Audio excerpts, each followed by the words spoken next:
manarika amin'ny fotoana ohatry ny androany a dia hianatra ianao a ary hapiatra ianao a dia ahita vokatra ianao a ary ahita ny voninahitr'Andriamanitra ianao. Amen. Ny secret ny teny a tsy eo amin'ny fiainona azy, tsy eo amin'ny fiainona azy a fa eo amin'ny fampiarana azy. Amen. Ary ny secret ny teny a tsy any amin'ilay olona mizara fa any aminao mandray. Ny secret ny teny a rehefa misy etaeta ao anatinao a dia mety io a afaka miatra.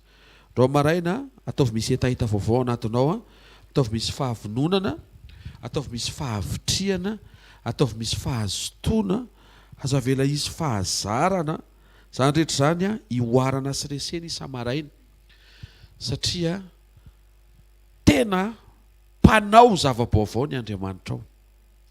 Amen. Ary fonina izy hanampy antsika amin'ny alalan'ny teny isan'andro a mba tonga antsika mahazo aina eo amin'ny fanatrehany ary atonga ny fanatrehany mahazo aina eo amin'ny fiainantsika.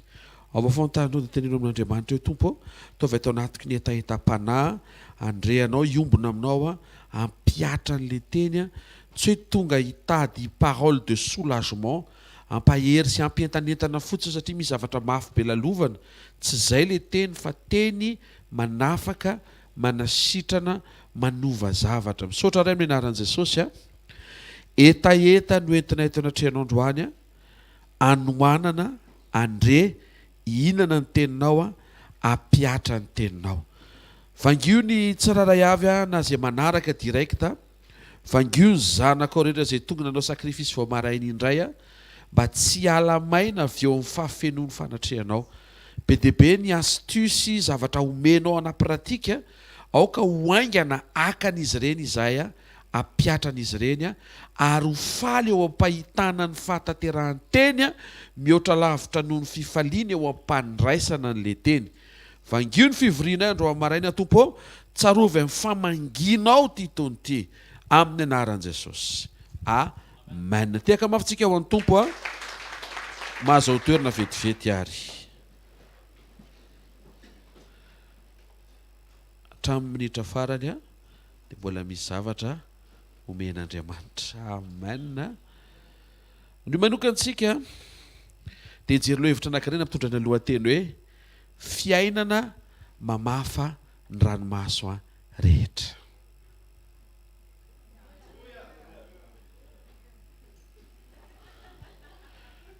Mahafinaritra ny rehetra zany hoe voafafa ny ranomaso sa tianao io ranomaso io? Misy fotoana pasteur io ranomaso io azahoako vola. Tsy mahasoa raha toka mitomany be loatra ianao. Ary Andriamanitra ao amin'ny teniny dia nanome karazana fiainana atonga ny ranomaso ho azo fafana. Zay ty fotoana andro amin'ny maraina ity ary zay anko ty taony ity amin'ny anaran'i Jesosy. Luka 7:17 amin'ny anaran'i Jesosy. Ary noho nahitandra vehivavy ny Tompo io vehivavy io le maty ny zanany latokana nefa efa mpitondra teny izy, dia honena azy Jesosy ka nanao taminy hoe aza mitomany. Jaona 2:20 hoy Jesosy tamin'ny Maria rehefa tonga ny totototo hijery le fasana hanositra menaka ny fatin'i Jesosy ka tsy nahita le faty Maria dia mitomany teo ivelan'ny fasana, nefa Jesosy tao ambadiky Maria ny antso azy hoe raha vehivavy na ianko hoe Maria, nahoana ianao no mitomany. Manana karazana fiainana izay Andriamanitra afaka hamafa ny ranomaso rehetra. Luka 7 io fony Jesosy mbola nandehandeha nanao soa nanasitrana sy nanafaka melohan'ny hidirany amin'ny programan'ny famonjena dia efa mpamafa ranomaso izy. Vao nitsangana tamin'ny maty izy dia anisan'ny zavatra nataony voalohany tsy namangy ny mpianatra fa tonga dia namafa ny ranomaso izay tonga ny tototo hitady azy ao am-pasana nefa izy hoe hivelan'ny fasana. Tena kaikinao Jesosy mahavita mamafa ranomaso Davida zao rehefa nitomany miaramilany dia tsy nahavita namafa ny ranomason'ireo miaramilan'ireo satria na izy koa ary niara nitomany teo dia Baiboly miteny hoe ritra ny ranomason'izy rehetra. Zany hoe nampitsatra le ranomaso zany tsy hoe réglé le problème fa lany le ranomaso. Fa raha nytiny zany dia mbola tohizina indray satria mbola tsy zaka le situation. Hitanareo amin'izany Jesosy navita an'ilay izy fa Davida tsy navita an'ilay izy. Josefa koa rehefa jereva ny tantarany dia anisan'ny nampitomany azy dia rehefa nahita ny rahalahiny miova. Fantatsika zay lesony zay fa rehefa niatra tamin'i Josefa karazana fampahoriana maro samihafa ka nivavaka sy maika niombona tamin'Andriamanitra izy dia tsy izay niatra taminy no nampitomany azy fa le fahavoazana aman-toetra ny ainan'le rahalany no nampitomany azy. Zay Maria nitona zany fa tsy vitan'i Josefa koa zany nampitsaritra ny tomaniny azontsika ve le izy fa Jesosy no mahavita izay. Tadiditsika zay Davida sy Josefa zay ao ary. Isaia 5:25 ny anaran'ny Tompo ho foanany tsisy mandrakizay ny fahafatezana ary Jehovah Tompo hamafa ny ranomaso amin'ny tava rehetra ary hanafatondro maso ny olona eny amin'ny tany rehetra fa Jehovah no efa niteny.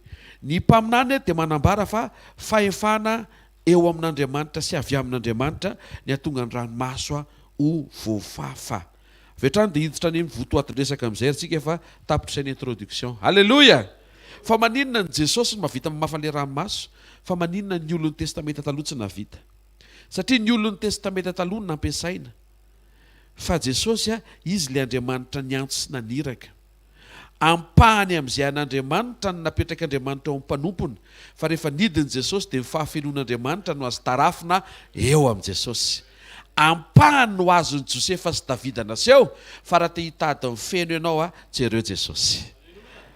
Mba sy te akarorinan'izay le texte kely anankiray izay dia hitantsika amin'ny Apocalypse 7:17 eo tsika niainga fa teo no ndramina ny fikatsana ny révélation.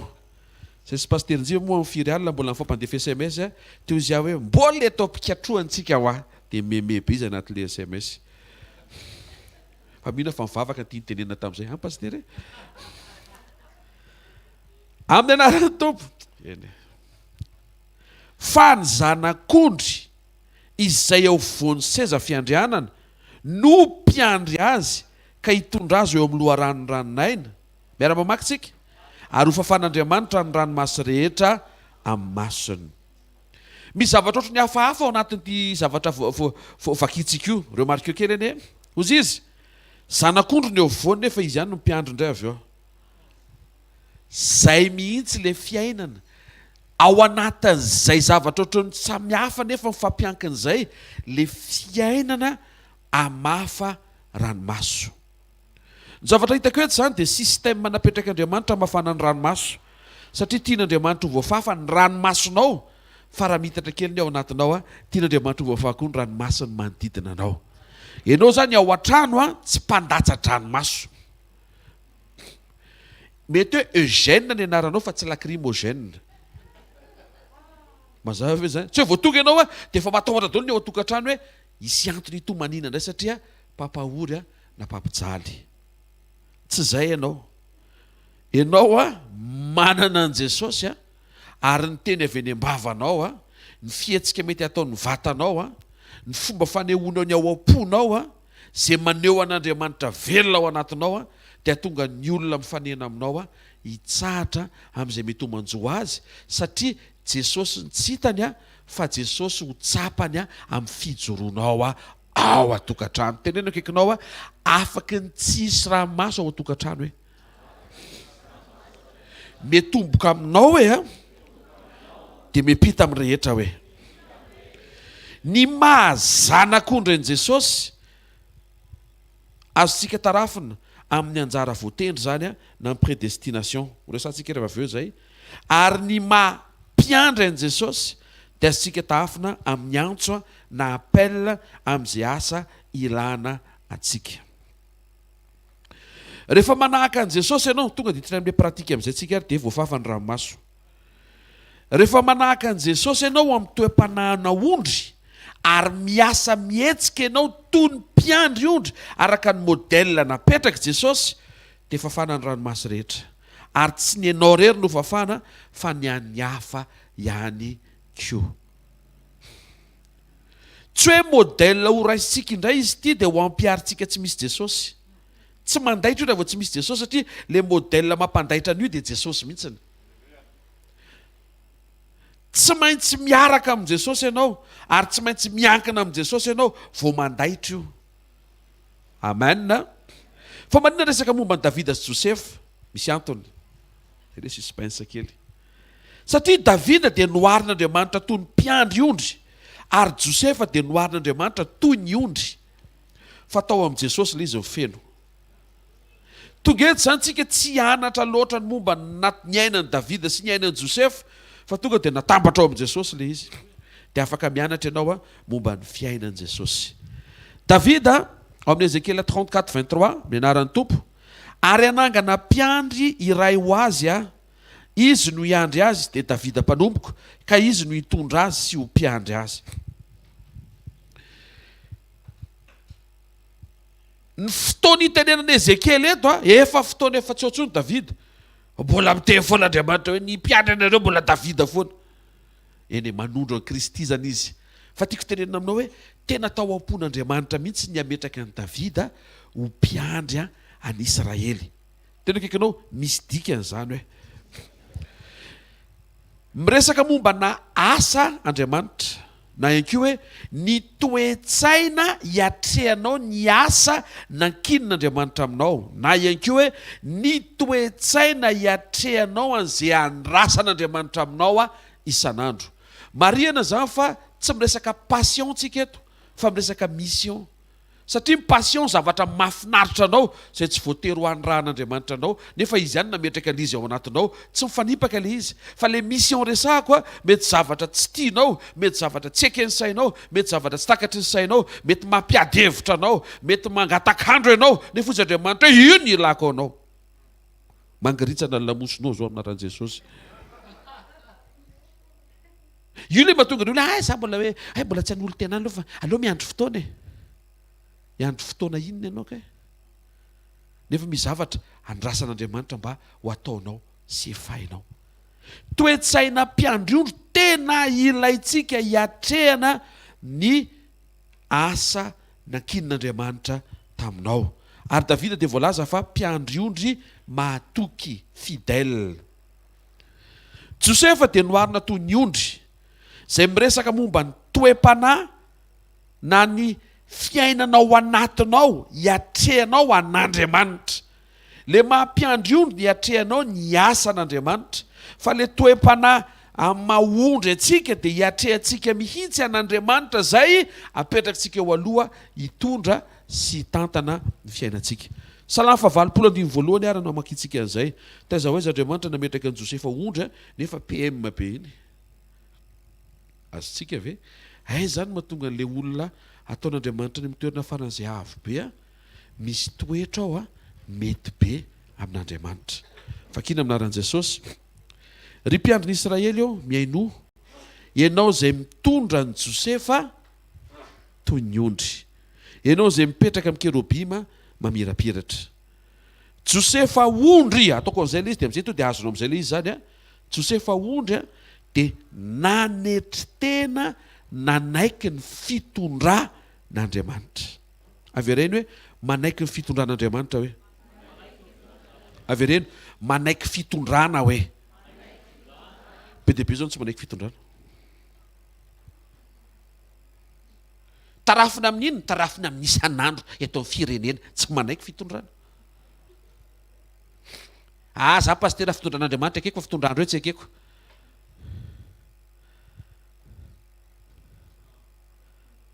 Hafahafa zany valiteninao zany. Manaiky ny fitondran'Andriamanitra ianao Andriamanitra no mitondra anao, Andriamanitra koa no mitondra an'ireo. Fa tsy hoe rehefa ianao dia Andriamanitra mitondra anao fa rehefa ny hafa dia tsy Andriamanitra no mitondra azy. Fiza ianao no ianao rery no entin'Andriamanitra. Fiza moa no nametraka amin'ny Farao hanandevo ny zanak'Israely. Farao sy ny safidiny mamaky Baiboly. Andriamanitra no nanendry. Misy taona Andriamanitra moa teny hoe mpanjaka masika no ataoko aminareo satria nareo manao ino ty manompo sampy. Dia nisy taona tena niarana mpanapaka masika tokoa firenena. Tsy zao zany sao dia mandefa lafa tsy zao zany. Tsy zao za masika zany. Enjany zany efa niainana tany aloha zany. Satria misy zavatra tsy mety ao. Nanaiky ny fitondran'Andriamanitra Josefa. Zany hoe rehefa niatra tamin'i Josefa ilay tsirariny dia Josefa mahita fitondran'Andriamanitra. Androany maraina eo amin'io manjoanao io, afaka hita ve anao ny fitondran'Andriamanitra? Afaka.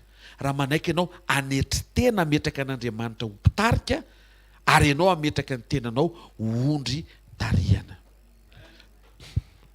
Mitovy ve vision an'ny ondry sy ny vision mpiandry-ondry? Tsy mitovy. Ny ondry ambany, ny ondry ambony. Ka matoa mitarika mpiandry-ondry le tsy hitanao zany ny tariany ianao. Tsy mahay nitehaka ho an'Andriamanitra. Le tsy hitanao ny hitondrany ianao.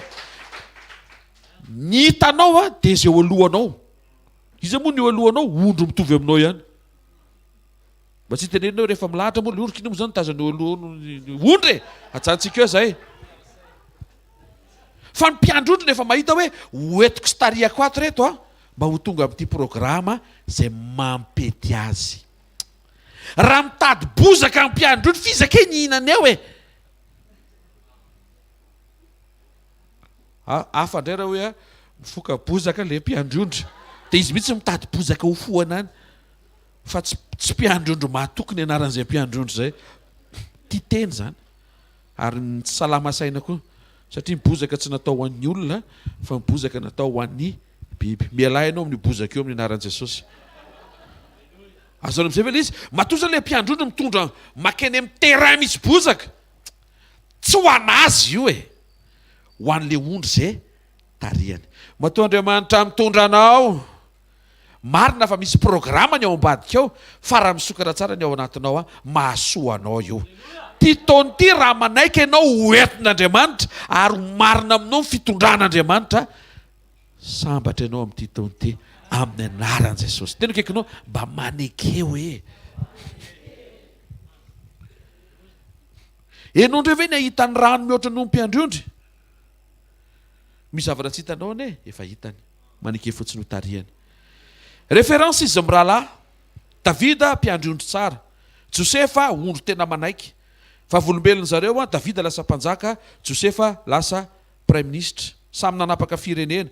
Davida nanapaka ny Israel, Josefa nanapaka ny tany manontolo. Alléluia. Josefa pira, i Davida pira, Josefa mpisara vary. Talenta samihafa. Davida tsy mpanao maquillage, Josefa mpanao maquillage le misy le manjamaso reny satria tany amin'ny culture égyptienne nitaizana azy. Satria rehefa mifampidizana izy mirahalahy tsy mitovy mihitsiny. Nefa samy tian'Andriamanitra. Fa tsy feno izy mirahalahy fa tao amin'ny Jesosy ny feno izay fepetra izay. Boky ny Apokalipsy izay vakitsika teo ny maneho fa Jesosy ny référence mahafeno fa sady izy ny mpiandry-ondry no izy koa ny zanak'ondrin'Andriamanitra. Normal zany raha eo amin'ny Jesosy le fiainana mamafa ranomaso. Amen. Amin'izao tsika miteny zao dia ao amin'ny Kristy io fiainana io ary ianao ao amin'ny Kristy. Afaka hifankahita zany ianao sy io fiainana io mba tonga ny ranomasonao ho voafafa. Fa raha zay fotsiny motivation anao dia kely loatra. Fa raha ohatra ny tonga ao anatinao ny etaeta mba ho voafafako ny ranomasony manodidina, ranomasony maro, ranomasony rehetra, ranomasony génération ampiasanao Andriamanitra. Amen. Jaona 4:24 aminaran'i Jesosy. Za ny mpiandry tsara ary fantatro ny asa sady fantany hoy ny Tompo. Iza ny mpiandry tsara? Jesosy. Jaona 1:27 naran'ny Tompo. Indro ny zanak'ondrin'Andriamanitra izay manaisotra amin'ny fahotana zao tontolo zao. Iza le zanak'ondrin'Andriamanitra? Jesosy. Efesana 4:1-2 nataon'i Jesosy ho fanendrem-panompona le mahampiandry. Hozy izy ary izy no nanome ny sasany ho apôstôly, ny sasany ho mpaminany, ny sasany ho évangéliste, ary ny sasany ho mpiandry sy mpampianatra. Nataon'i Jesosy fanomezana ahafahana manompo ny mahampiandry tahaka ny mampiandry tsara azy. Misy le hoe mpiandry pasteur ao hoe anatina assemblée anankiray dia misy pasteur ao tendrena. Fa raha maro marika ianao ao an-tranonareo zao dia misy pasteur ako. Alléluia. Ny ray mpianakaviana tia mijery ny ray mpianakaviana fa raha voalasa mandeha miasa ny ray mpianakaviana to dia miakatra ny assistant pasteur indray reny mpianakaviana. Ary raha sendra tsisy eo ny dada sy neny to dia miakatra ny zokim-pianakaviana. Tsy maintsy misy ao ampiasain'Andriamanitra hanao an'io asa mpiandrasana sy asa mpitandremana. Mety ho any ampiasana ihany koa dia zareo tsara fa tian'Andriamanitra ianao ho ajoro ho toy ny mpiandry ary Jesosy irery ny mpiandry tsara rehefa mivelona ao anatinao ny fahafahanao tena hoe miaina communion miaraka amin'ny tompo dia afaka ampiaina an'izay mampiandry tsara an' Jesosy zay ianao avy ao anatinao. Jaona 1:14 isika ihany koa dia ondry minarany tompo ary rehefa mamoaka ireo rehetra ireo izy dia mialoha azy ary ny ondry manaraka azy satria malala ny feoany ianao malala ny feoany ireo marika ngeza be raha vao ondrina pasteur ianao dia tsy ondron' Jesosy zany. Jesosy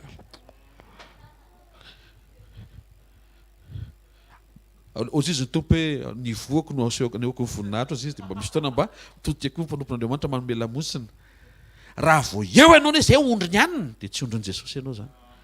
Satria eto mazava be teneny ny ondry manaraka azy, ny ondrin' Jesosy manaraka an' Jesosy fa ny ondrin'le pastera manaraka ny pastera. Tonga eto ianao andro ambaraina tsy ondrin'ny pastera Rodolphe ianao, tsy ondrika ianao aza mananaraka ianao, ondrin'i Jesosy ianao manarahan' Jesosy ianao. Fa zao nefa ny ondry tsy hoe manaraka fotsiny fa misy présence aloha eo aloha eken'le ondry ary aveo rehefa miteny Andriamanitra miteny mpiandry ondry dia mahalala ny feoany le ondry. To dia henonao mihitsy hoe tsy izy zany satria mpamaky ny baiboly le mpiandry ondry ianao. Raha vao ohatrany hoe mandokandoka ny ao anatinao to dia henonao mihitsy hoe tsy feo amin'ny mpiandry ondry zany. Raha vao manondro zavatra tsy feo amin'ny mpiandry ondry zany. Vao manondro olona hafa afaka hatrany Kristy tsy feo amin'ny mahalala ny feo any mpiandry azy ny ondriny ary tsy azo fitahana. Amen. Dao jerevantsika ny karazana fampitahana mba hampititra bebe koa hoe ohatrany olona fanamiaina an'io fiainan'io ary satria ao anatinao zany misy karazam-piatrehana ny andavanandronao tian'Andriamanitra hiatrehanao miaraka amin'ny toe-tsaina mpiandry ondry. Raha izay. Faharoa nefa ny toe-panahinao indray tian'Andriamanitra ho toy ny toe-panahina ondry rehefa miatrika azy. Tsy possible koa ianao hiatrika an'Andriamanitra amin'ny mampiandry azy dia ianao koa mpiandry. Dia manao resaka ny samy mpiandry zany nareo. Raha vao mpiandry izy dia ianao ondry. Mazava zany. Fa raha vao maniraka anao Andriamanitra amina andraikitra dia lasa ohatry ny mpiandry kely indray ianao ny aminy andraikitra iny. Misy zavatra nankinina nasaina ho tandremana. Amen.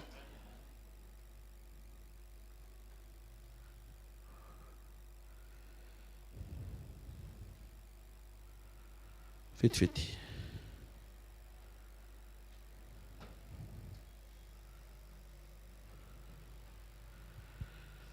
Tena kaikinao mila azonao tsara le izy hoe fa Andriamanitra manomana hoe manomana anao izy hoe mba ho fitaovana tsara ianao hoe amafana ny ranomaso maro hoe amen. Possible le izy. Mila manaiky tsara fotsiny zasy ianao fa possible zany. Amen.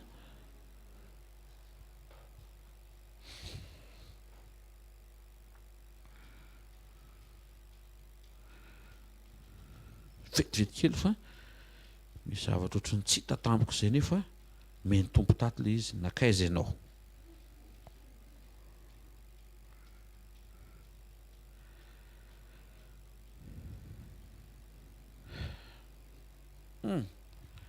Enio tsara fa maninona Andriamanitra no fa maninona Andriamanitra maneho ny tenany toy ny mpiandry ondry fa tsy ny teny izy hoe zany mpihaza mahery fa izy zany mpiandry tsara. Ny antony i Abrahama mpiandry ondry, Isaka mpiandry ondry, Jakoba mpiandry ondry, Josefa sotiko fa Josefa mpivaribary, Mosesy tena ampiandrasan'ondry koa no vangin'Andriamanitra, Davida tena ampiandrasan'ondry koa no nividian'Andriamanitra. Misy olona zao resy lahatra hiala amin'ny asa koa pastera andeha hiandry ondry afa sao dia mba hany nahitany tompo aza mbola miala aloha fa naheta ary ny fonao miova anaiky fotsiny ianao ho tonga aneo an'le toe-po andrasan'Andriamanitra fa tsy voatery hoe miala any amin'ny asanao dia eto ary ianao dia efa afaky ny ahifankahita amin'Andriamanitra. Amen. Ny mpiaza mamono fa ny mpiandriondry mamelona. Important be zay. Ny mpiaza mamandrika ary ny mpiandriondry mampiteraka. Ny mpiaza rehefa mamorona fitaovana dia karazana fandrika ny fironiny. Asiana tady eto dia asiana fantsika dia vao mitsirapaka ny tongotry antilopy tonga dia eo amin'ny fehany dia tonga dia tsy afa-mihetsika izy. Tia indray masina voambary eto dia vao mitsaingoka ilay vorona tonga dia manakenda ny tenda. Hitanao ohatran'ny zavatra sadikadika daholo ilay fitaovana ampiasaina. Satria ny tanjony ahazo dia inana. Fa ny mpiandrondry tsy zay. Ny zavatra foroporonin'ny mpiandrondry isan'andro dia misaintsaina izy hoe ahoana ary tsy ahatapaka ny lamosiny ity ondry ity rehefa misotro rano. Amin'izay izy mahazo aina tsara dia dovidovotra misy taviny tsara iny tendany iny makany amin'ny lamosiny. Zany no sosiany zany. Dia mamorona fitaovana izy asiana rano tsy miteteha mba ahafahany misotro rano. Zay no antsoina hoe abreuvoir. Dia hitanareo misaina fitaovana mampandroso. Ny mpiaza tsy misaina afa-tsy ny androany. Iny misy bitro hohanina androany, iny misy vorona hohanina androany. Fa mpiandriondro misaina ny andian'ondry izay efa hitany be dia be rapitso. Tena akaikinao tsy mahasoa anao hoe miaina ohatry ny mpiaza hoe. Fanoharana ty omeky ty fa aza tesina aza sorena fa na resaka tokantrano ary dia iza mpiaza tia karazan'olona zay manimbanimba fiainan'olo-kafa tsy mieritreritra ny anoron-javatra ary zay mihitsy ary fiantsoana an'ilay olona daladala ireny prédateur. Azontsika ve fa sanatria tsy hoe biby ompiana mivadinao tsy zay le izy. Zay mitokana hoe eny tsara ilay fanoharana fa aza tonga dia hoe fiza koa ny ataonao fa ny mpiandriondry izay nomen'Andriamanitra azy eo dia kolokoloiny karakarainy. Dikan'izay misy fetraikany eo amin'ny fomba fiatrehanao na ny tokantranonao aza ny fananao toe-tsaina na mpiandriondry. Teneno akaikinao aza misaina zavatra hafa hoe fa zay nomen'Andriamanitra anao hoe karakarao hoe zay ny mampiandriondry anao hoe tsy mahay mitehaka ho an'Andriamanitra. Zay le tsy hitako teo zay. Alleloia. Azom-pihana amin'izay iny. Dia tsika hijery ara-pampitahana. Ohatry ny ahoana le karazana, ohatry ny ahoana ny endrik'iseho io fiainana io.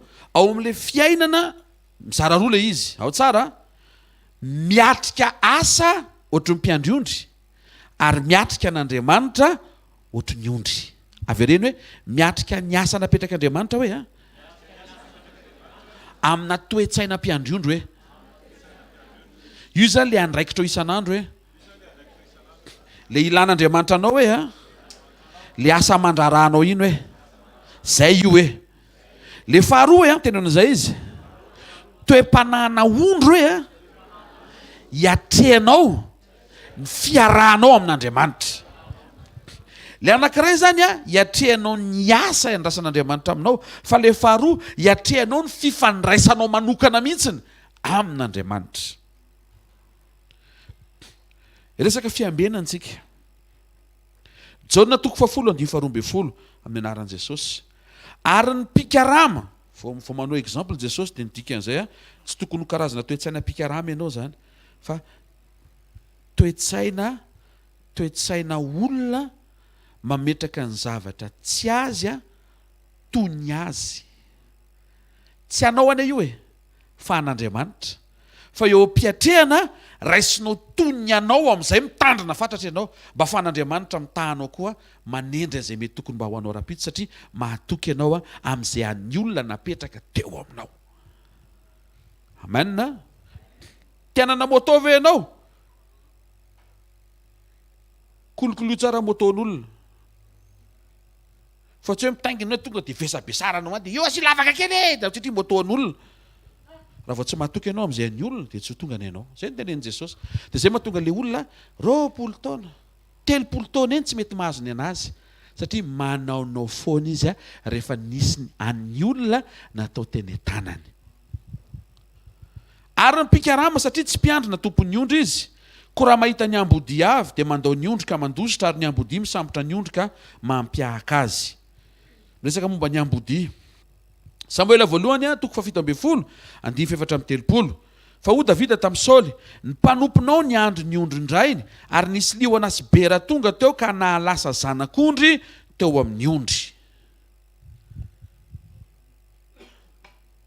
Amen.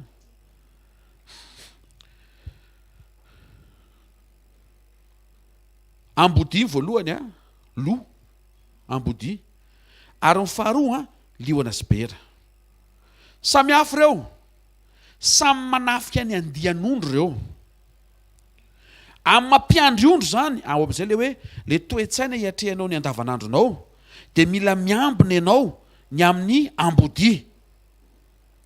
Fa ny tsara, ny fanafia ny ambodi dia miatake izy manafika izy ny fototry ny asanao.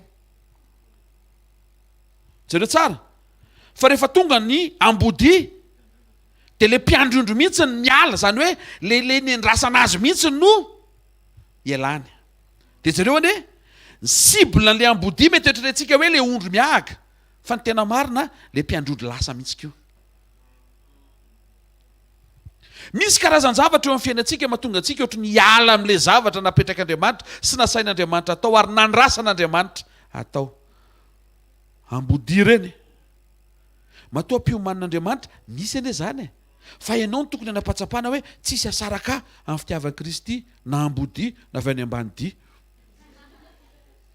Tena kaikinao avy ao anatinao fandresen-dahatra hoe fa ny ambodi anao ny asany hoe rehefa tsy anao ny asanao ianao. Ny asan'ny mpiandry dia tokony ho eo mba tsy hiaka ny ondry. Ny asan'ny ambodi ampiala mpiandry indreo mba hiaka ny ondry.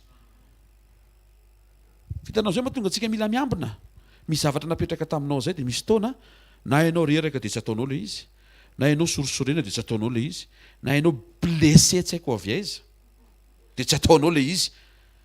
Dia mitsotra aminao marina fa tratrany ambodi zany zay ny andian'ny ondry tokony tandremanao, dia tratrany ambodi koa ny andraikitrao. Toy izy le ambodi avy eo ery izy avy eo manao an'izay. Dia ianao vijanjanona amin'izao momba amin'izany foazy ianao. Foazy ianao fa taona tsara be ty taona ty.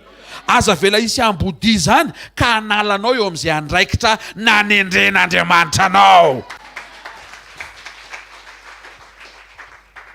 Amin'ny teny frantsay izy dia hoe le loup attaque le cœur du métier. Le tena andrasan'Andriamanitra amin'io tonga dia tafihan'le ambodi.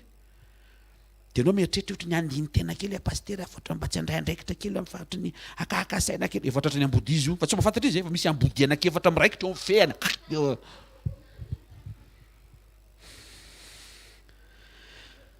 Tenenina akaikinao rehefa nametraka zavatra ny tompo hoe manangona hery hoe maka hery any amin'Andriamanitra hoe dia mijoro foana hoe. Ny liona sy bera indray dia voalazan'i Davida eto hoe rehefa tonga ny liona sy bera izy dia maninona? Saikaka inona pastera? Zanak'ondry. Zany hoe le fahavokarana eo amin'le zavatra hampanaovin'Andriamanitra anao mihitsy no tadiavin'ny liona sy bera ho alaina. Amin'ny teny frantsay izy dia hoe le lion et l'ours attaque la productivité. Ohatrany hoe izay mba vokatry ny asa fanomponao zany dia andrasan'le liona. Ratsy ane zany. Ianao no mamokatra an'izy dia ny liona sy bera miandry fotsiny mihinana an'le izy. Miambena, mijoroa, fa matoa ampahafantarina anao, matoa napetraka ao anatinao ny fahafenoan'i Kristy tsisy ambodi amin'ity taona ity ka andrombaka ny antom-pisia mpanomponana nanendren'Andriamanitra anao. Matoa ao anatinao Kristy tsisy liona ary tsisy bera ka aka ny vokatry ny fanomponao amin'ny anaran'i Jesosy Kristy avy a Nazareta. Tsisy zany amin'ny anaran'i Jesosy. Bonheur be ny faminaniana amin'ity fotoana ity mitsodrano anao Andriamanitra mba ahita tsara an'ity taona ity ara-piambenana. fa tsy hoe mahita an'le liona ndray le liona de izy le ampideno ndray mampiditra an'izy eo. Mila miambina mandrakariva. Ohatrany ahoana ny réaction ny ondry rehefa misy ambody?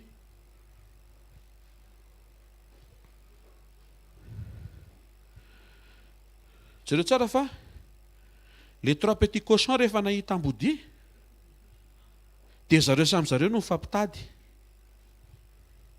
Azoreo ve zany? Le kisoa zandry indrindra nitady an'le kisoa evo de avy eo le kisoa matoa. Azontsika ve zany? Izy samy izy mifampitady. Raha olona samy olona mifampitady tsy ahita famonjeny zany ianao. Fa tsy maintsy any amin'le mpiandry ianao no mitsoaka sy mandeha mialika eo ambany lambalamba sy nepan'akanjony. Fa rehefa eo ianao avelao anantona zay anantony eo, fa raha mbola eo mpiandry ondry tsy anao ny ady fa anazy ny ady. Ohatr'izao le izy zany.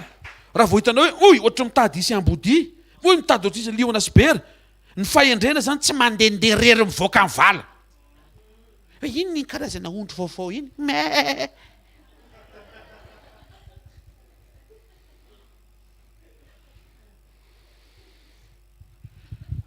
Ampiresahany ambody io ianao. Ny ambody dia manafika ny ondry mandeha rery. Inona ty mandehandeha rery ty e? Ianao nga tsy mila anay e. Zay ndray mila anao e. Fa ahoana pasteur hoe za mila mamafa. Fa ahoana mifampilitsika? Raha ianao akikely tongotra dia andeha hoe izy ianao akikely tongotra rery io. Tsisy lalan-drà, tsisy fo, tsisy na mampitepo. Vonga nofo kely eny amin'ny tarabe nge zany ianao. Satria miala amin'ny tena. Raha za ianao miverina tsara ao amin'ny corps du Christ. Mety hiteny ianao ndre zany pasteur tsisy ilana azy. Ianao no mety tsy mahita ny ilan'Andriamanitra anao fa mitoera tsara fotsiny ao amin'ny corps du Christ, fa raha ao ianao misy ilana anao. Raha misy ambody tsy mahazo mandehandeha rery zany. Tena kaikinao tsy mahazo mandehandeha rery zany hoe. Latsinainy vao maraina mandehandeha rery izy tsy mamonjy sekoly. De mitio talata avy eo. De hitara le ambody larbi, le ambody mihitsy mandamina, aleo izy tsy makany larbi. Ataovy tsy afaka izy zoma. Sapotsy zany efa reraka io tsy mamonjy fotoana tsony. Esoro mega tsy afaka manaraka direct. Diffusion za motsy. Direct ary tsy hitako ianao reo diffusion ve io. Me mega io fa nomena mega io tsy miendro diffusion. Zasy ny tompo rery tena nandinika fa zasy ny tompo rery. Efa manomboka tsy ny tompo rery nefa eo fa ambody nefa eo. Fa maninona nasian'Andriamanitra assemblée? Ho an'ny faible reny, eny tompoka. Raha za ianao matsapa faible mila assemblée. Raha za ianao matsapa faible mila n'Andriamanitra mampiombona amin'ny assemblée. Alléluia. Ny liona sy bera dia voalaza teo fa manafika zanak'ondry. Zanak'ondry fa tsy ondry. Satria le zanak'ondry, le amin'ny mahazaza azy misy zavatra mbola tsy hay, misy zavatra mbola tsy fantany dia endrasany liona sy bera fotsiny io anatin'ny fahazazany. Mila miala amin'ny fahazazam-panahy tsika. Mila mitombo. Mila miaraka amin'ny andiany hatrany. Reo zanak'ondry reo le ampianarina nanaraka ny ondry. Satria le ondry tarihany mpiandry ondry. Ka tsika tsy manaraka olona fa manaraka an' Jesosy. Tena miankina amin'ny mpiandry ondry isika manoloana ny fahavalo rehetra. Ny tsara ary vao mahita le ambody ianao dia lasa ianao matahotra kely teo dia makao amin'i Jesosy. Mety be. Mety. Fa tsy hoe be mikotobe. Vela ty ramasahy. Ndana mitsoko amin'ny tompo. Le Seigneur est notre refuge. Comment on dit refuge? Satria ao tsika no mandositra, ao tsika no mialoka, ao tsika no avotra, ao tsika no voavonjy. Tandremo ny antony fanomponao ary tandremo mivokatry ny fanomponao. Amen. Resaka toetra. Jesosy dia se présenter fa izy no mpiandry tsara. Jona 10:14. Fantatro ny ahy sady fantany ahy. Mahafantatra tsara zay nomena ho feheziny.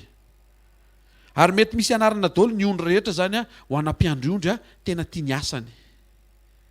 Alléluia. Iny a coton, ria Yann pouponette, Yann de misy anarana daholo reo. De aza tetra fa mety misy anaranao tampoka. Dia landolona anarana indrindra dia tsy maintsy miditra amin'ny anarana olona amin'izay. Iny jao be. Be volovolo be mihitsy izy. Alao atao an'izay le fanoharana fa misy fa mitaditady ohatran'io aza. Aza mifanononona anarana eo. Reo zay nomeny tompo anao reo. Zay amin'izay le ino tsara le mentalité du berger. Zay nomeny tompo anao reo tsy anao. Fa an'le tompo nametraka an'le izy. Ary tsy maintsy anao tatitra ianao hoe reto le nomenao dia zao nanaovako an'le izy. Enganie mba tsy isy hoe reto very. Jauna 17:9 ho tompo. Za mangataka ho azy, tsy mangataka ho an'izao tontolo zao fa ho an'izay nomenao ahy satria anao izy.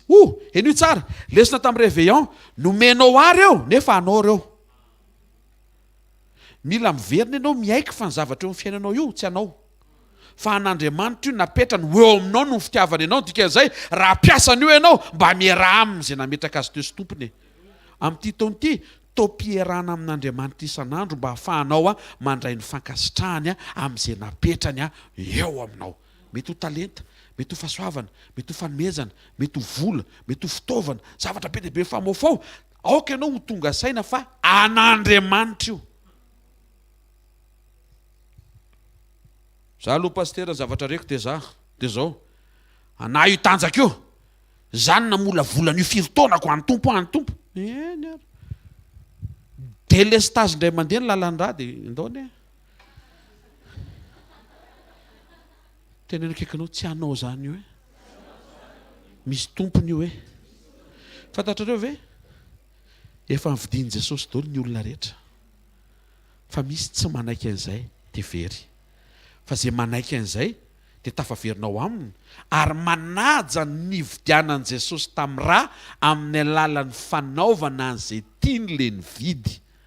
Fa tsy hoe an'Andriamanitra ny vatanao dia manao izay tianao ianao amin'ny vatanao. Tsy an'Andriamanitra anie zany le izy aminao fa tsy mamafa mihitsy ny an'Andriamanitra ny vatanao. Mijery fotsiny Andriamanitra ndry heverinao fa anao iny tena tsy anao io vatanao io. Efa anahy io fa nomeko anao mba ahafahanao manao ny sitrapoky mandritry ny fivahinianana. Aza manao tsinitsinina ny fanomezan'Andriamanitra ianao. Amen. Ny mpiandry tsara zany tahaka an'izay aseho an' Jesosy dia mahafantatra tsara an'izay eo aminy avy amin'Andriamanitra reny ao anatin'ny fo fa tsy azy fa an'Andriamanitra napetraka eo. Vadinao zao tsy anao fa an'Andriamanitra napetraka eo amin'ny fiainanao. Ataonao ino io vadinao io? Fony ianao tsy nany na hainao ariny sery malala. Io amin'izy io fa akaikinao eo mananina eo fa sy mananina izy. Fa manisy dia atao an'izany. Mijoro eto miady ho an'izany. Manisy ny ataonao an'izany. Tamin'izy mbola tsy nampiakarinao vady. Alaika ianao rehefa avy miasa. Saotra betsaka. Zany mety tsy haiko na amin'ny telo na amin'ny efatra na amin'ny dimy na amin'ny enina na amin'ny fito mirava ve. Tsy maninona izany fa miandro ivelany eo na aviorana aza. Dia ahoana antsika ny tsy manana parapluie? Tsy maninona. Ty oriana amin'izay. Tsy alainao nga mandehana bisy. Mety ho avy anie ny orana. Tsy avy eo amin'ny anaran'i Jesosy. Teneno akaikinao avy amin'Andriamanitra ny tokantranonao. Avy amin'Andriamanitra ny vady aman-janakao. Avy amin'Andriamanitra ny fianakavianao. Amin'ny mampiandry tsara anao mba tandremo tsara zay nomen'Andriamanitra anao.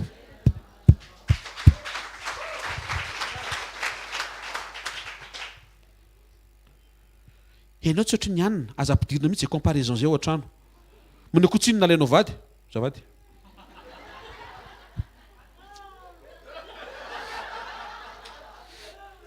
Ianao tsy mitovy komanio tsiny. Eny amin'ny alitara manao vady aminay. Misy voady anie ty resaka ty. Andriamanitra anie tsy mijery ny problème anao fa mahatsiaro voady izy. misy voady zay nataonao tamiko. Ina moa le voady? Na ekeny saiko na tsy ekeny saiko. Io le tsy ekeny sainao zao. Avadik'Andriamanitra ho voninahitra io rehefa mety ny fonao.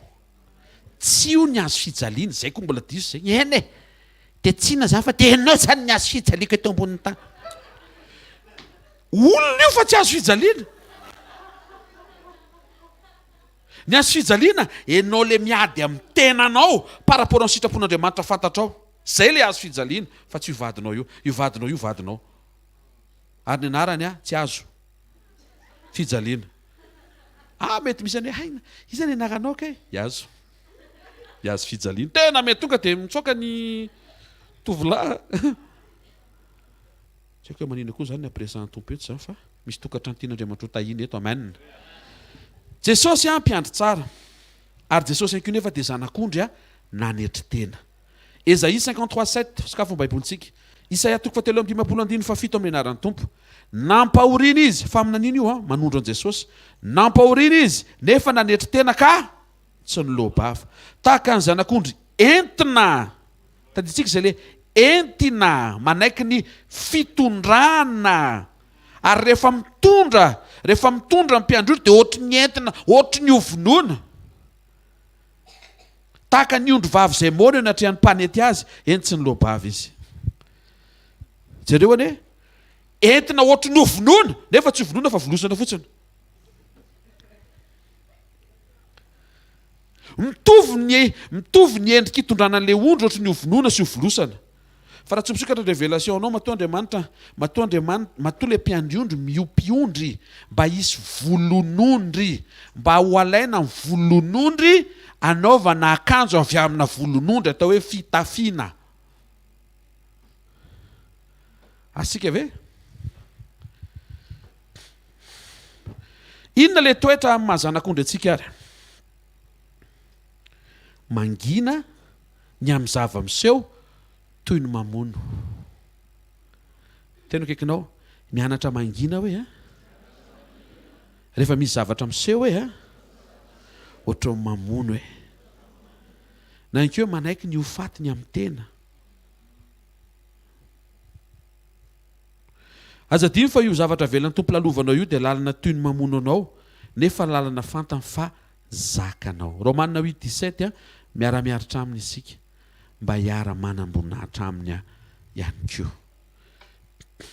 Poa manaraka, ara-pifandraisana amin'ny tompo dia misy zavatra tsara be napetraka Andriamanitra ao anatin'ilay maha-mpiandry ondry sy ilay maha-ondry. Ny mpiandry ondry rehefa mahatoky fidèle, tsy verina lava be amin'ity lesy ity nefa tonga dia safoko fotsiny. Ny mpiandry ondry rehefa mahatoky dia tadiavin'Andriamanitra. Ny perfection ana appel, take note. Ny perfection ana appel dia amin'ny fidélité.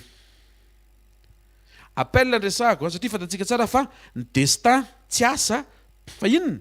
Fanahafana aman-toetra.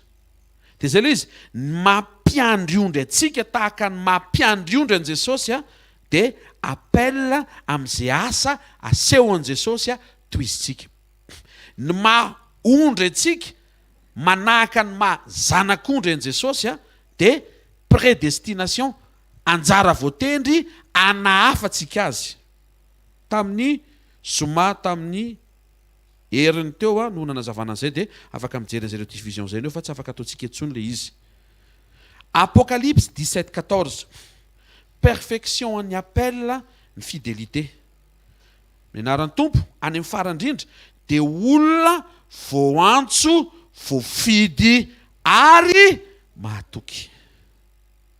Tsara ianao antsoina, tsara ianao voafidy, fa ny finalité an'io ianao mahatoky. Amen. Ny ondry indray rehefa manetry tena, zay le resantsika teo, dia manaiky ny fitondran'Andriamanitra. Ary hoentin'Andriamanitra izy, hoentin'Andriamanitra toy ny ovonoana, fa ny tena marina Jaona 2:17 mianaran'i Jesosy, ary izy ny voan'ny mpiandry vavahady, ary ny ondry mihaino ny feoany, ary izay ondriny tokoa dia antsony amin'ny anarany avy ka entiny mivoaka. Alleluia. Raha vao manetry tena ianao manaiky ny fitondran'Andriamanitra dia eto mivoaka ianao. ampidiry anatin'io daholo mivoaka rehetra tianao hitranga ankoatran'io mivokal entiny ianao mivoaka fa hoaizaka moa ny mpiandriondry rehefa hamoaka ny ondra avy eo amin'ny vala hoaizy anao exercice ve non andeha hitady ay maintso sy rano tafiditra ao anatin'ny prédestination ny fitoviana endrika amin'i Jesosy amin'ny mahazanak'ondry azy anjara voatendry mialoha le toe-panahina ondry zany hoe enao zany sy za dia efa notendrena meloha anahaka an' Jesosy amin'ny fanetretena mora manaiky ny fitondran'Andriamanitra tena kaikinao ao anatinao io hoe misy aty zavatra ty hoe mora manaiky fitondran'Andriamanitra hoe efa ao le izy hoe vao nandray an' Jesosy ianao hoe dia ao anatinao zany hoe fa raha vao tsy fantatrao zany hoe dia ohatrany hoe tsy manana ianao nefa manana ianao hoe fa mila avoakanao le izy hoe sy tehaka mafy tsara ho an-tompo le toe-tsaina enao mihitsy ny manaiky hiala amin'le toe-tsaina mpiaza fa miditra soloanao amin'le toe-tsaina mpiandriondry mamokatra mamelona mitahiry mikolokolo mampitombo amen Sekoly fitahiana androany ozy izy ny obolona 28:20 amin'ny aran'i Jesosy izay olona mahatoky tokoa dia ho be fitahiana ny mpiandriondry rehefa mahatoky dia be fitahiana ary ohatrany ahoana le be fitahiana Deutéronomia 28:4 ho tahiana ny ateraky ny kibonao sy ny vokatry ny taninao ny ateraky ny biby fiomponao eo amin'izay le izy ny ateraky ny ombony tonga dia any amin'ny ateraky ny ombonao ny ateraky ny ondry amanoso io le tafian'ny liona sy bera nahatoky ve David zay no nitadiavan'Andriamanitra azy taiza hoe izy ny be fitahiana miatrikady izy mahita fity mitsokady izy mahita fity miala eo amin'ny trônina izy mahita fity verina eo amin'ny trônina izy mahita fity naizanaiza nalehana dia nanaraka azy ny fahasoavana sy famindrapo satria maninona mahatoky mety misy totsika mieritreritra hoe rehefa eo amin'ny trônina eo amin'le hoe anjara fanapahana zany dia ndre rehefa eo vao mahita fity fa Davida tany apetrehana combat mbola tsy mpanjaka tany izy dia efa be fitahiana tonga mpanjaka izy be fitahiana rehefa nitsangana ny zanany hanohatra azy dia nanongana azy dia zany hoe mpanjaka voaongana izy zany miala ny Jerosalema mahavariana le fitahiana tsy nijana tao Jerosalema fa mivoaka tao dia nanaraka azy indray any amin'izay nisy azy tena akaikinao satria fidèle hoe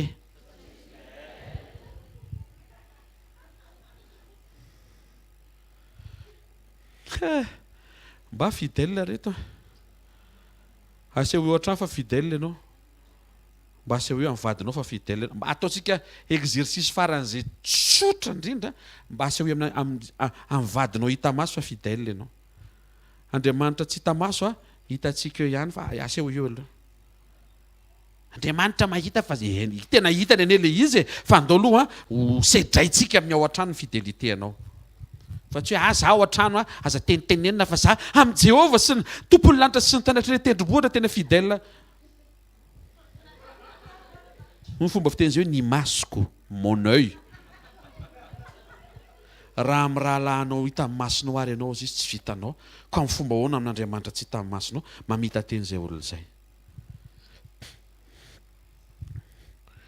ny ondry rehefa miaina fanetretena dia misitraka voninahitra fantatsika loatra fa fanetretena dia mialoha ny voninahitra ozy izy Josefa amin'ny Genèse 45:13 ndre ozy izy taditsika Josefa le noharina toy ny ondry ondry manetretena dia zao no teny io amin'ny aran'i Jesosy ambaranareo amin'ny kaky amin'ny dadany io ny voninahitro rehetra aty Ekipta tsy angano ry havana amin'ny Baiboly fa tantara mirakitra ny fomba niarahan'Andriamanitra tamin'ny olona mba hanokafana ny ao anatinao raha mba vonina sy manaiky ianao mangetahita koa niaraka amin'Andriamanitra fa mazoto be Andriamanitra te hiaraka aminao koa fa mila hampiombonina sy hampiraisina ary hampitoviana ny tady amen resaka famonjena indray ny mpiandry tsara dia tsy mamela isy ho very Ny mpiandry tsara zany tsy manao gaspillage. Ny ahitana an'izay dia mpisakafoanana. Matthieu 18:12.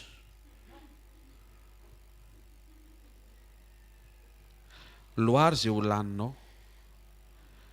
Aza mandoatra mba hisy ho arinany anjordira. Lafo ane io e. Alleluia. Zay mahatonga an'Andriamanitra amin'ny teny rehefa mivoaka nareo akamana zay sahazanareo alaina. Fa za manangona mihoatra satria rapitsindrainareo omeko indray. Matthieu 18:12 dia manambara aminaran'i Jesosy hoe ahoana ny hevitrareo raha misy olona manana ondry zato ka maniny anankiray moa tsy avelany ve ny 7 ny tendrombohatra dia lasa izy mitady an'le nani. Jauna 10:11 zany mpiandry tsara. Ny mpiandry tsara manolotra ny ainy hamonjy ny ondry. Zany hoe manolotra ny rehetra momba azy manao ny ainy tsy ho zavatra mba tonga an'le ondry maninona ho voavonjy. Fa ny ondry indray nefa izy mihitsy ny maka ny toeran'le hovonjena. Zay mahasamihafa azy. Le anankiray manome ny maximum ianao eo amin'izay anirahan'Andriamanitra anao ampitiavana be. Ny ondry ndraiky kosa aty amin'ny côté anankiray, ianao zany tsy tokony ho karazan'ondry mani. Le mora miala amin'ny valy ireny. Zara ohatra misokatra kely ny serure dia efa tsy hita sady indray izy. Manandrakarana mandondona le varavana foana hoe engane mba hivoty mba hivoana fa tsisy revy mihitsy atao amin'ity andihany ity valy ity. Misy ato ka? Misy revy ato? Misy revy elation? Somahay tehaka ho an'Andriamanitra e. Tena kaikanao aza domina tsoa ny vavahady io e. Mitoera ianao hoe tsy any ivelany no ahitanao an'izany hoe ao amin'Andriamanitra ihany hoe. Le resantsika ondro maniety tsy hoe miala amin'ny asa fanompona fa le miala amin'Andriamanitra. Aza miala amin'ny mpiandry ianao zany, aza miala amin'ny vala. Misy dika matoa angononao ambala ny ondry amin'ny alina. Aza miadevitra amin'ny mpiandry ondry ka ianao indray miteny hoe za aloha mahita fa misy fotoana mila vaty kely metody. Ianao indray no akatina aty dia zay ny ivelany. Mba maneke ny fitondrano fa misy zavatra tsy hainao ane hainy. Misy zavatra le tsy fantatrao fa fantane. Misy expérience. Ny expérience anao ke firy taona anaty CV? Ny an'Andriamanitra 6000 ans. Zay fotsiny dia mba ekeo zay. Fantantsara ianao io, izy namorona anao. Fantantsara ny personnalité anao, izy nanao an'izany tao anatinao. Fantantsara ny zavatra mba tianao sy ny zavatra tsy zakanao, izy ihany nametraka an'izany ao anatinao ane. Fa mila miankina aminy ianao anatin'izany rehetra zany, na amin'ny zavatra tianao na amin'ny zavatra tsy tianao. Mba hita fifaliana sy iombona amin'ny fifalian'ny présence de Dieu ianao, ninona tianao sy tsy tianao, lasa tsy miankina amin'izay intsony. Aza misaina ny anderery zany anatin'le ondry mani daholo. Aza misaina fa levateny zany. Tsisy 1960 zany miaraka amin'ny tompo. Tsisy zany. Dépendance totale misy. Isika mahatsapa-tena miankina tanteraka amin'ny zavatra rehetra. Aiza koa ve dia niasa fivelomana koa ve dia akinina amin'ny tompo e. Mandrakizay anga hoe niasa fivelomana koa. Tokatrano ve? Aiza tokatrano zany bizou dia mandeha.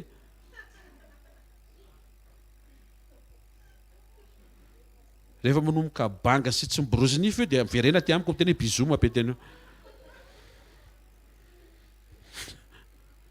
Fa rehefa ao ny agape na banga io na tsy tava borosy nify io na be farora-bava vao maraina ary io dia fantatrao avy amin'Andriamanitra io. Tenao indray mamafa amin'ny vavany, chérie, brosse-toi les dents. Tanao le fitiavana agape, tsy hoe tiako izy satria fa tiako izy na dia. Aza misaina faleovan-teny zany. Aza mitady ivelany izay hitondrany mpiandry ianao zany. Za paster nieritreritra ianona mihitsy angamba ny tokony ho vadiko fa averiko mihitsy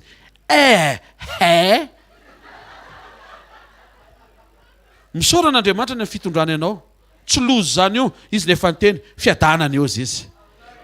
Fa ny zavatra rehetra izay nataon'Andriamanitra dia tsara avokoa, raha raisina amin'ny fisaorana. Zay nge mahatonga antsika misaotra amin'ny zavatra rehetra.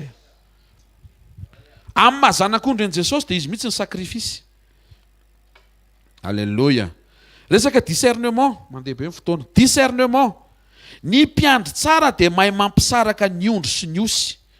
Matthieu 25:33. Ary ametraka ny ondry eo amin'ny ankavanana izy, fa ny osy eo amin'ny ankaviany. Iza le ondry? Reo ondry reo le azahoana volon'ondry le resaka teo lasa fitafiana. Fa ny osy nisy teny zay teo fa tsy voaraika eto fa omena amin'ny fotoana manaraka, amidy dia ividianana tany. Zany hoe tsy tazomo zany fa Alléluia. Ny mpiandry tsara dia mahay mampisaraka hoe ty ondry azo ompiana tsara, ty osy miandry fotoana dia amidy. Ilainao zany amin'ny asanao. Mila fantarina hoe aiza ao anatin'ireo zavatra iresaka business vetentsika, aiza anatin'ireo business misy napetraky ny tompo eo aminao reo le ondry natao handeha dia le osy mila esorina. Fa tsy le osy ny izy mandeha ho io. Le taxi be fa sady tsy mampiditra olona no efa le golona ny velona no le mbola isisianao le taxi be ho io osy ohatra zany mila lefa. Fantoa amin'le ondry. Ny zanak'ondry indray dia mahay manavaka. Inona le zavatra vahany mahafinaritra mihitsy ity. Jérémie 15:19. Naran'i Jesosy. Ary raha manavaka ny zavatsoa hiala amin'ny zavapoana, ohatra zany le toe-panahana ondry. Tena hoe kaikinao mahay manavaka ny zavatsoa sy ny zavapoana hoe. Zany hoe pastera fantatra inona ny zavatsoa dia inona ny zavapoana e. Fa misy fotoana mba mandany fotoana le zavapoana kely aloha. Dia adaly ianao zany satria fantatra fa zavapoana dia mbola andanianao fotoana ihany. Isaia 7:15. Miaran'i Jesosy. Rehefa mahalala andany ratsy sy fidiny tsara izy, zany toe-panahana ondry. Ohatr'izao le izy tonga avany le ondry dia tonga eo amin'le bozaka dia tonga avany le mpiandry ondry dia mikapoka azy. Satria hita le mpiandry ondry hoe bozaka mamparary kibo. Dia kapokapohany kely fotsiny eo amin'ny mety eo amin'ny tendany na ny lohany na aty amin'ny izay kapohany azy eo. Dia raha mifankazatra tsara zany le ondry sy le mpiandry ondry tonga dia mahazo le ondry hoe matoa misy direktiva tsy azo hohanina izay. Dia dika zay dia hoe zay zany tsy avelanareo mihinana ka niana le ananina dia osy. Matoa ianao kapokapohany kely hiala eo dia hoentiny ianao eo amin'le azonao hohanina. Ambara-pahatonganao ho lehibe vao mamofona fotsiny dia fantatra hoe ty le efa nikapokapohana tsy azo hohanina fa tonga dia hitady eto amin'le azo hohanina. Zay ny teneniko anao teo hoe ny zanak'ondry le kapokapohana amin'ny tehana. Fa ny ondry lehibe tsy mila kapokapohana zany fa tonga dia mitsangana mihitsy dia tonga dia manamboatra salady. Saladina bozaka. Toy an'le efa ampianarana tamin'ny farany salady. Azafady. Tenenao akaikinao mahay manavaka ny zavatsoa amin'ny zavapoana hoe. Mahalala andany ratsy hoe mahalala ifidiny tsara hoe. Zany ny ondry hoe. Misy ondry ve misy olona ve manana toe-panahany ondry manatrika eto. Sy tiaka mampitsara ho an'ny tompo. Mazava ve? Fanontaniana anie zany e.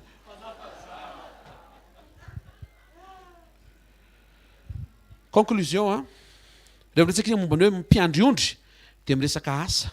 Toe-tsaina hiatrehana ny asa nankinin'Andriamanitra. Zay le hoe Jesosy no mpiandry tsara. Rehefa resaka momba le ondritsika dia toe-panahy le fiainana ao anaty hiatrehana an'Andriamanitra. Jesosy le zanak'ondrin'Andriamanitra mitondra sy manaisotra ny fahotany zao tontolo zao. Apokalypsa 7:17 le niangatsika teo dia io ny amarana antsika azy. Fa ny zanak'ondry izay eo afovoan'ny seza fiandrianana no mpiandry azy. Sady zanak'ondry izy no mpiandry. Zanak'ondry izy amin'ny toe-panahy anaty fa mpiandry ondry izy amin'ny fiatrehana ny asa sy andraikitra. Prédestiné zasy ianao anahaka an'i Jesosy toy ny ondry ary appelé zasy ianao antsona anio ny asan'i Jesosy amin'ny mampiandry tsara azy. Azoko ny antoka fa amin'ity taona ity raha manaiky ianao hiroso amin'ireo dingana nasehon'ny tompo ireo mba manana toe-tsaina mpiandry ondry ary miana amina toe-panahana ondry tena feno fanaitretena manaiky ny fitondran'Andriamanitra. Le nresantsika be dia be teo hoe manana discernement miambina mihina fa voaraintsika teo le angaman'izy teo dia zao ho fafana ny ranomaso rehetra. raha vao manaiky sika dia ho fafana ny ranomaso rehetra. Ary tsy vitan'izay fa tsisy ranomaso ilatsaka koa eo manodidina anao, ary zay mety ho be ranomaso mifanena aminao koa dia ahitan'izay fiainan'i Jesosy ao anatinao zay mba ho voafafa koa ny eny amin'ny tavany. Manasanao hitsangana dia misaotra ny Tompo aritsika.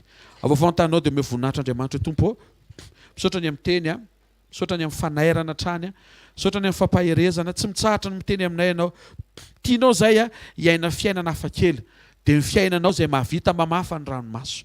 Tena te ahitan'izany ranomaso voafafa zany zay, ary tsy ny ranomasona ihany fa ny ranomasona izay olona mifanena aminay zay mampahonena anay, na ny ranomason'ny jentilisa te hita famonjena, na ny ranomason'ireo manodidina te ho afaka amin'ny fahazaran-dratsy toetra ratsy, dia te ahita ny ranomaso izy ireo zay ho voafafa, ary nomenao androany ny lalana ahafahanay manana sy mamoaka an'ilay fiainana hamafana an'izany ranomaso zany. Manomboka amin'ny teny ity zay Tompo hijoro amin'ilay toe-tsaina mpiandriondry fa tsy toe-tsaina mpihaza, satria ianao dia mpiandry tsara.